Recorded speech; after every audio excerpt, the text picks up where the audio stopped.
อดกระเทยคนนี้เนี่ยได้ไหมคะไม่ต้องขัดมิกกี้จัดให้แบบเป่าตุงพุงพุยยินดีต้อนรับเข้าสู่ภัตตาคารมิกกี้คอร์เนอร์เป็นไงกันบ้างคะพวกพี่ๆสำหรับเมนูซิกเนเจอร์ที่น้องจัดให้เมื่อวานเนี้ยปารีสแซงต์แชงเมงไม่ทำให้พวกพี่ผิดหวังอย่างแน่นอนหวานฉ่ำกรุบกรอบกรอยใจแมวเหมียวกันเลยไหมล่ะคะขอแสดงความดีใจกับพวกพี่ๆที่ตามน้องมิกกี้เมื่อวานนี้ด้วยนะคะแต่ถ้าผู้พี่คนไหนที่ยังไม่ได้ลองเปิดใจให้กับน้องมิกกี้ไม่เป็นไรค่ะสำหรับวันนี้น้องมิกกี้ก็มีเมนูซิกเนเจอร์มานำเสนอเช่นเคยบอกเลยว่าเป็นเมนูที่คัดสรรแบบจัดหนักจัดเต็มมาผู้พี่โดยเฉพาะค่ะ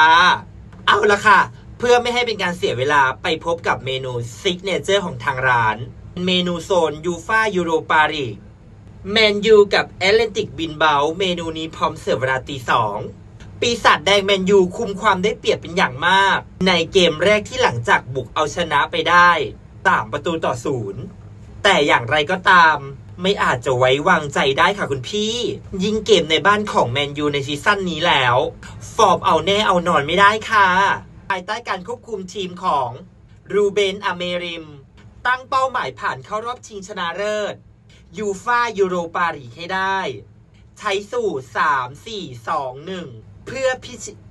ชิตชัย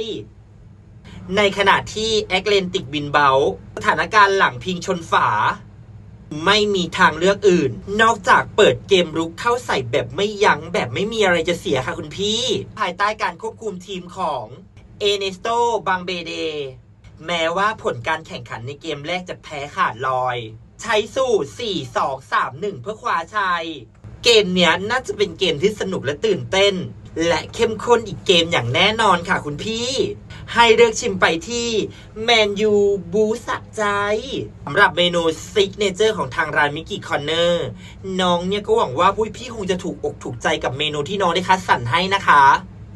แต่ถ้าผู้พี่อยากถูกอกถูกใจปังปุริยะไอโกะกันมากกว่านี้ให้ผู้พี่แค่อ่านใต้โปรไฟล์ให้ละเอียดและสะกิดมาหาน้องมิกกี้เพราะในภัตตาคารน้องมิกกี้คัดสรรเฉพาะเมนูที่แซ่บๆเด็ดๆปังๆรอผู้พี่อยู่24ชั่วโมงฝากกดไลค์กดติดตามให้กับน้องมิกกี้คอร์เนอร์ด้วยนะคะสำหรับวันนี้บ๊ายบายค่ะ